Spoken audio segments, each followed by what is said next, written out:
ಗಡಿ ಜಿಲ್ಲೆ ಚಾಮರಾಜನಗರದಲ್ಲಿ ಭೀಕರ ಬರಗಾಲ ಶುರುವಾಗಿದೆ. ಜಾನುವಾರುಗಳಿಗೆ ಮೇವು ಮತ್ತು ನೀರಿನ ಕೊರತೆ ಇದೀಗ ಸಾಕಷ್ಟು ಸಂಕಷ್ಟವನ್ನು ತಂದೊಡ್ತಾ ಇದೆ.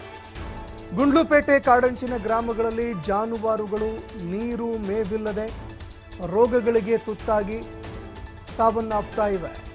ಹಲವಾರು ಗ್ರಾಮಗಳಲ್ಲಿ ಒಟ್ಟು 35ಕ್ಕೂ ಹೆಚ್ಚು ಜಾನುವಾರುಗಳು ಸಾವನ್ನಪ್ಪಿವೆ. ಗೋಶಾಲೆ ತೆರೆಯುವಂತೆ ಸ್ಥಳೀಯ ರೈತರು ಇದೀಗ ಆಗ್ರಹವನ್ನ ಮಾಡ್ತಾ ಇದ್ದಾರೆ. ಸಂಬಂಧಪಟ್ಟ ಅಧಿಕಾರಿಗಳು ಗಮನ ಹರಿಸಬೇಕು. ಜಾನುವಾರುಗಳು ಸಂಕಷ್ಟವನ್ನ ಎದುರಿಸ್ತಾ ಇದ್ದಾವೆ. ಹೀಗಾಗಿ ಜಾನುವಾರುಗಳ ಮೇವಿನ ಒಂದು ಸಂಕಷ್ಟ ಬವಣೆಯನ್ನ ನೀಗಿಸಬೇಕು, ಅದೇ ರೀತಿಯಾಗಿ ಕುಡಿಯುವ ನೀರಿನ ಬವಣೆಯನ್ನ ನೀಗಿಸಬೇಕು ಅಂತ ರೈತರು ಇದೀಗ ಆಗ್ರಹವನ್ನ ಮಾಡ್ತಾ ಇದ್ದಾರೆ. ಗೋಶಾಲೆಯನ್ನ ತೆರೆಯಬೇಕು, ಅದೇ ರೀತಿಯಾಗಿ ಮೇವಿನ ಸಮಸ್ಯೆಗಳನ್ನ ಸರಿಪಡಿಸಬೇಕು ಅಂತ ರೈತರು ಅಧಿಕಾರಿಗಳಿಗೆ ಆಗ್ರಹಿಸುತ್ತಿದ್ದಾರೆ.